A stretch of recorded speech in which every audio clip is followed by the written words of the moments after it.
Hey everybody, I'm Vargas, and this is First Issue Club, where just like Sue Storm, we love a good read. I am solo this evening. You are here in the Vargas dungeon. Mike D is busy celebrating or mourning his beloved OKC basketball team. They have either won or lost. I am not a basketball boy. You'll have to ask him, or, let him know how bad they are, depending on where you live in the country and how you hold your allegiances. Greg had some baby mama drama. No, I'm just kidding. He had some family stuff going on, so it's just your boy here in the dungeon, doing a little mishmash episode. Gonna figure out some fun Patreon things to do, and then talk about the new comics that I read. So I pulled out some stuff from my boxes that might be interesting to you collectors and newbies alike. So we'll go through those, and in keeping with Mike D's rule, I didn't pull out anything that didn't have a story or some sort of special meaning behind it.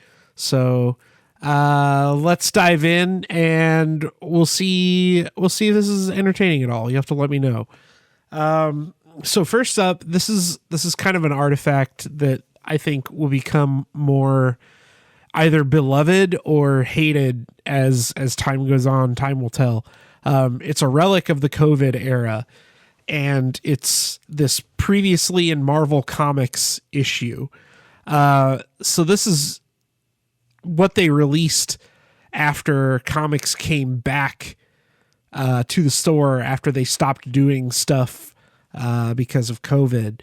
So they put out this little free reminder thing, in case you forgot what was going on in all your storylines, or if you wanted to pick up a new book or something, you could get this little primer and figure out, what was going on in the Marvel universe.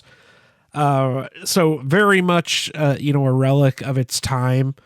I don't know if this will become, something like the handbook of the Marvel universe in terms of something people look at, as a weird, like, collector item or something, but, I've got one. I don't know if it's worth anything. I don't know if it's desirable to have, or if it's something people choose to, shred, because who wants to remember COVID times? Nobody.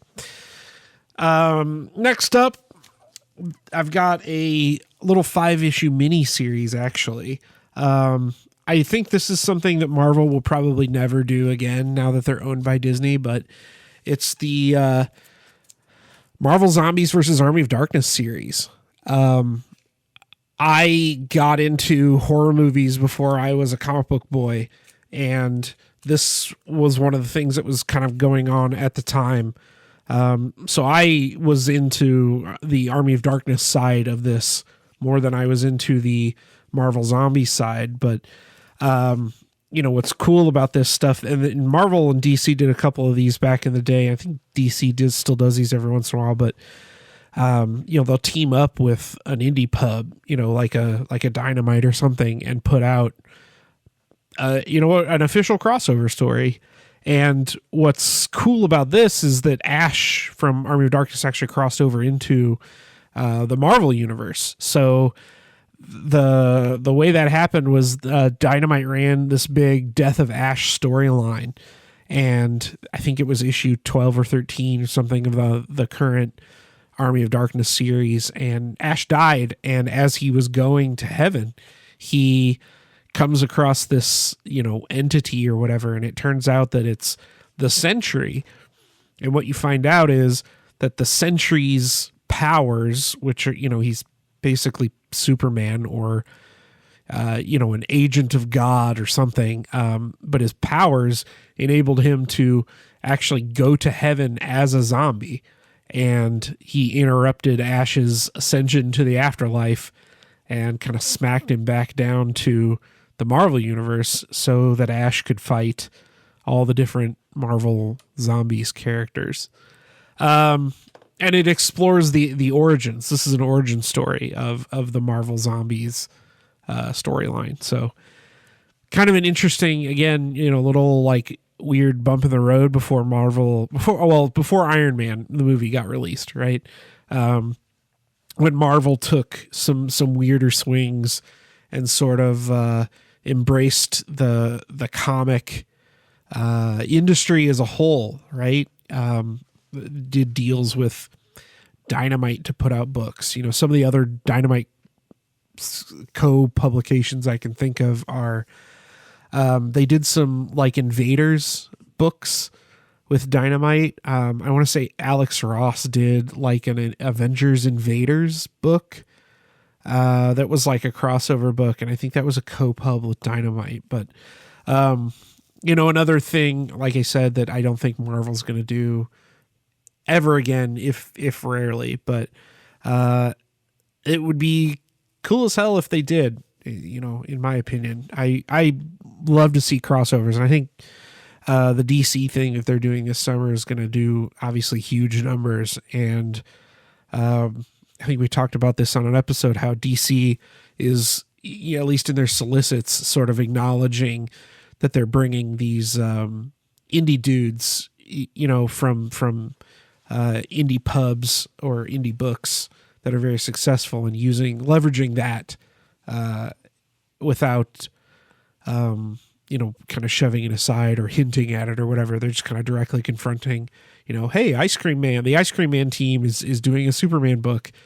And it would be very cool to see, I think, some of that crossover again, especially given the success that some of the crossover books have had, right? Like all the Ninja Turtles crossover stuff, or the Power Rangers, Godzilla, that sort of thing. So up next, I think this is a book that, I don't spec much, but this is a book that I think is going to be popping off soon, and I would absolutely recommend people get online and buy this bad boy now.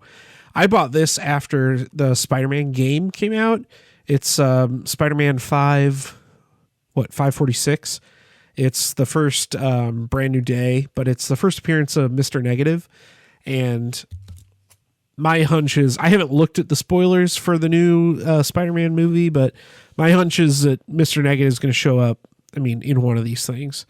And that's a book that's definitely going to spike. So I have been telling pretty much anybody who will listen that I think that Mr. Negative book is the next one in line to be that, that Tombstone book or something that somebody's going to get confirmed. So up next, I pulled out some signed stuff that I got that I don't know that I've ever shown on the pod. So I've got this By the Horns #1 variant that Jason Muir signed, and I had Maria Wolf sign as well. And the cool part about this, at least to me, I don't know if it's cool to anybody else, but I had Maria Wolf sign this, and she told me that this was her first published comics work. And I think that's cool as hell. She's actually credited in CLZ as Maria Wolf Lopez. So really, early stuff from her. It looks as dope as her other stuff. And I don't know, again, cool little like thing to have in your collection. I'm sure you can find this online for less than it probably should be. But also that, maybe not. I guess this By the Horns is going over to Dark Horse or Oni or something, I read recently, for their third arc. So cool book, cool creative team, cool thing to have. I also got this Pat Gleason Black Panther variant signed. So as you folks may or may not know, my wife is a art teacher, and for a couple of these Black Panther issues, and it might all be the same issue or something, but Marvel did these fine art variants, And this is sort of the minimalism variant or something. Yeah, the minimalism variant. I think Pat Gleason was like the perfect person to pick for this. And it just looks great. I loved this cover. But they also did like Art Deco. They did like a Roman mosaic, tile variant. They did like a pop art cover. So just like eras of art kind of throughout the years. And Pat Gleason did that minimalism one. So another really cool series. And I really wish Marvel would do that again, because that fine art series was just so sick. And especially to do it on a single, character line, it is really cool. I think there's a lot of potential there, a lot of juice left, and they've barely begun squeezing. So, Marvel, if you're listening, do that again. I also got this. This is not the actual Avengers issue, first appearance of Vision. It's the Marvel Super Action, which is like a reprint of it. But I think it's a really sick cover, and I got Roy Thomas to sign it. And the funny story behind this is I bought this issue, and it's super beat up. I just bought it because I really love the cover. And, it's watermarked, and it's super, it's beat up. But when I had Roy sign it, he goes, "Oh yeah, let me just sign this here. I'll sign it right above this water stain." It's like, okay, Roy, just sign the book, man. I'm paying you $10. Like, why do you have to dig on my comic, right? Like, I bought it this way. This book was released in 1980. It's 8 years before I was born, right? Like, give me a break, man.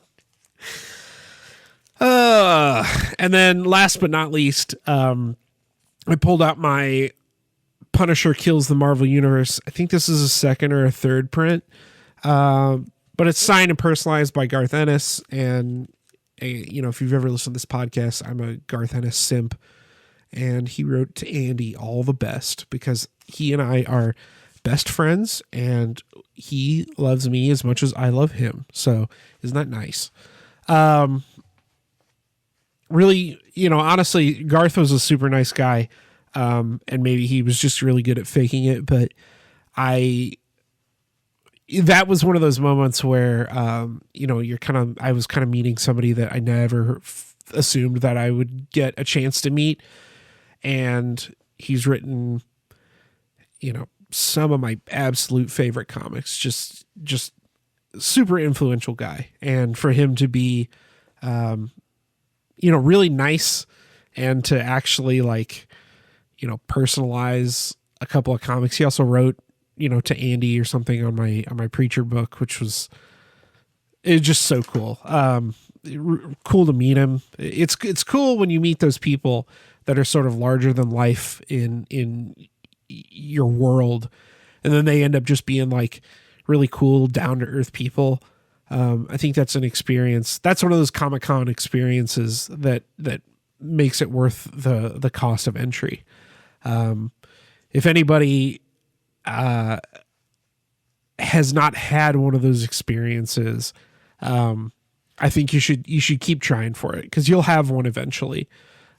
You'll meet Scott Snyder or James Tynion, and you'll have that moment with them that's just like makes your collecting journey like totally complete. You'll have that story to tell. So I don't know, very cool. That's all the stuff I had to show off that's not new. So up next we'll talk about some new books. I think this one's a couple weeks old, but it's new to me, so I want to talk about it anyway. I read Ultimate Spider-Man Incursion #1, and I got the Carrie Andrews variant because my shop was sold out of the A covers, which is bonkers to me. This was a cool book. I kind of went in expecting nothing. I'm not reading Ultimate Spider-Man. I was just more kind of interested in what they're going to do with this crossover, with the Marvel Universe crossing over with the Ultimate Universe. And this read to me like sort of what a perfect zero issue is. It really gave you some background on what's going on in the whole Marvel universe, right? There's, the Maker and Miles Morales are the two folks that were left in the 616 after Secret Wars. And it kind of catches you up with Miles' life. And he, for whatever comic reasons, ends up inside of 6160 or whatever it is, the Ultimate Universe, and meets up with Peter Parker and his son, who are both Spider-Men in this universe. And the majority of the book is basically just the three spider people interacting with each other, and really gives the reader a flavor of what makes each of them unique. And that's kind of all you can ask for, really, at least in my opinion.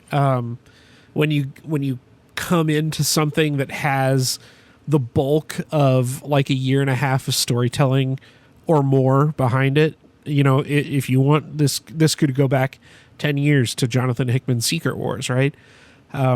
There's just a bloat of backstory that you need, but in the spirit of this podcast, this issue really was a bright light in explaining, holding the reader's hand in a non-reductive way of letting you know who these individual characters are and how they interact with each other, and kind of what you can expect from each of them, and then what you can expect from the story moving forward. So it was a very cool book. Cody Ziegler's on it, so I was expecting nothing less than really incredible writing. So really cool book. I'm excited to see what they do with it. And I hope they do more Ultimate crossover stuff. I'm sure that this will lead to, something.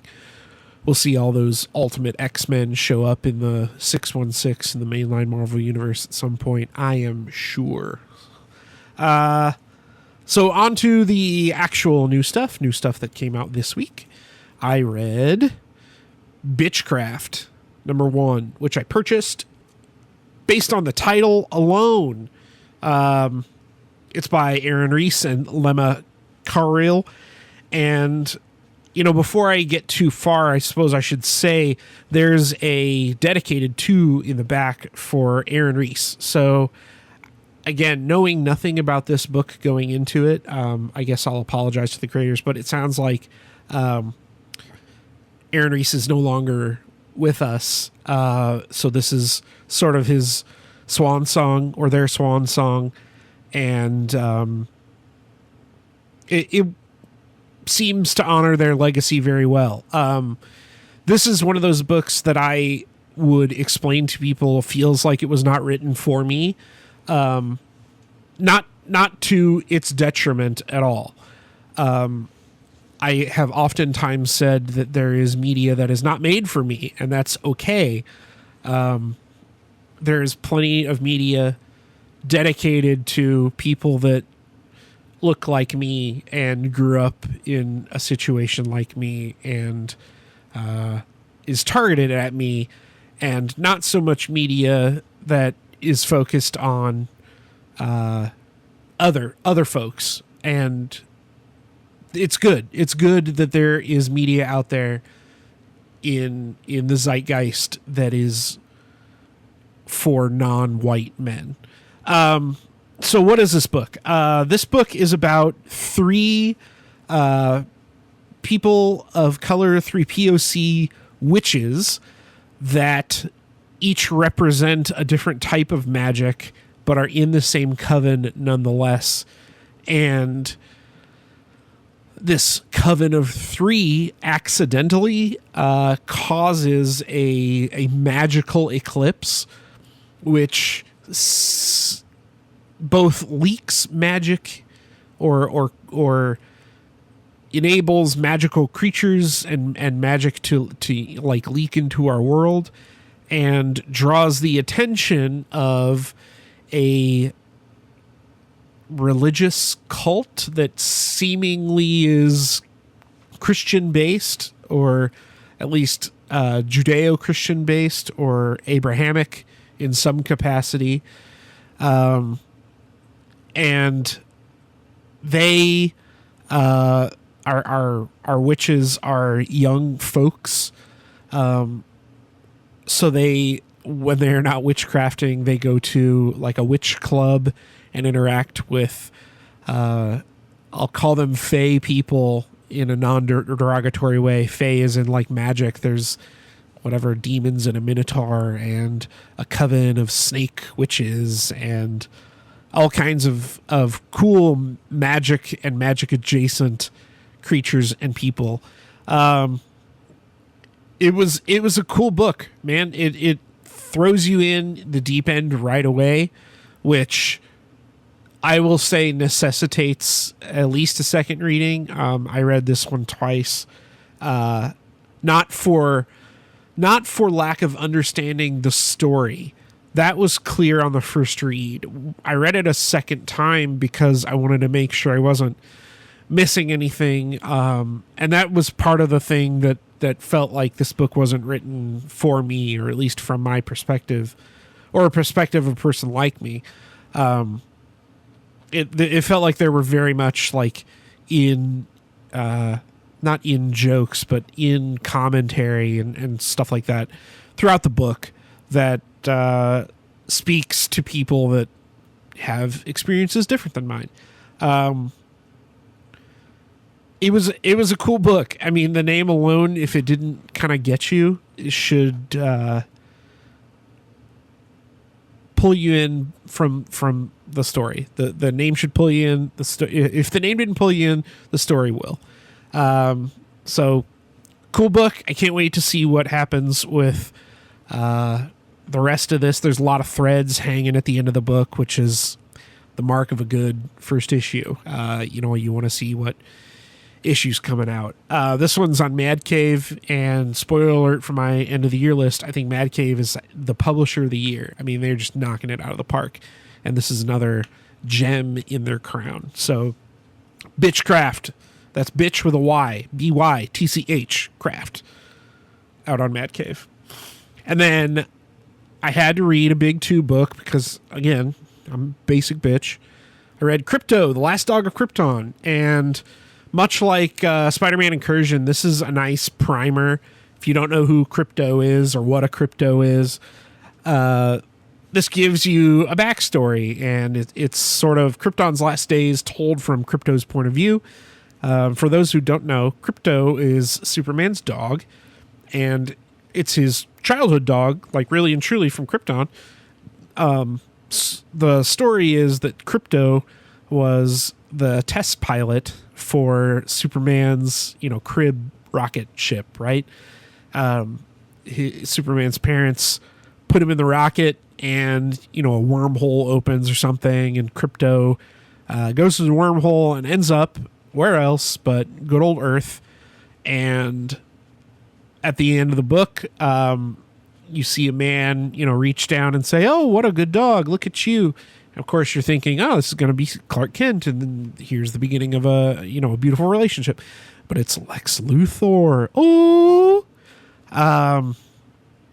so that's a fun twist.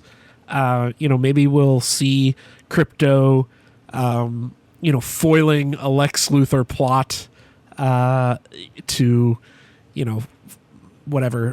fight a kid, because Lex Luthor's a kid. I guess I should say that when he finds Krypto. So maybe Krypto will either help Lex become a slightly better person, or maybe Krypto will foil a Lex Luthor plot to hurt kid Superman or something like that. I don't know where it's going, but Ryan North is writing this. Mike Norton's doing the art, so kind of an all-star creative team. Ryan North is the current writer for Fantastic Four and is just knocking it out of the park over there. Mike Norton is, I'll say, a legend in his own right, and the cover alone is, I think, worth the cost of entry. The A cover's Jay Lee, and it's just too cute. Sometimes you need, I'll call it a little sugary treat. It's not cake in the same sense that Greg uses cake, but it's a lollipop. It's a nice, easy, nobody's going to have really brainy things. I don't have to think about my superheroes when I'm reading a Krypto story. I just have to watch the good boy, be the good boy that we know that he is. And sometimes that's okay too. So that's all the stuff I read. Thanks for sticking it out with me. The boys, I'm sure, will be back next week. Shout out to Boulevard for sponsoring the podcast. They provide us with the best beer in the galaxy, Space Camper Cosmic IPA. I finished my last chill break 2 weeks ago. I got a new grill, so of course you gotta have a beer when you're outside, or else I'd be drinking one right now. So got to run the store, got to get some more chill break Cosmic IPA. Join our Discord. It's a excellent community of like-minded comic folks. We're doing some cool stuff on there. We try and do some live recordings every once in a while. We're doing a ongoing D&D campaign right now with people that is open for anybody. You can drop in, drop out as you like. What else do we have in there? We talk about music. We talk about movies. We talk about everything, and everybody in there is super cool. They're the nicest folks around. We're going to post this video on YouTube.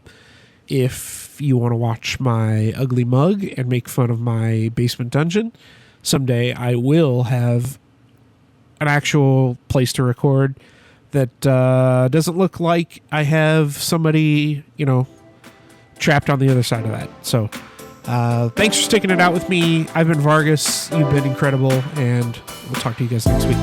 Thank you, and goodbye.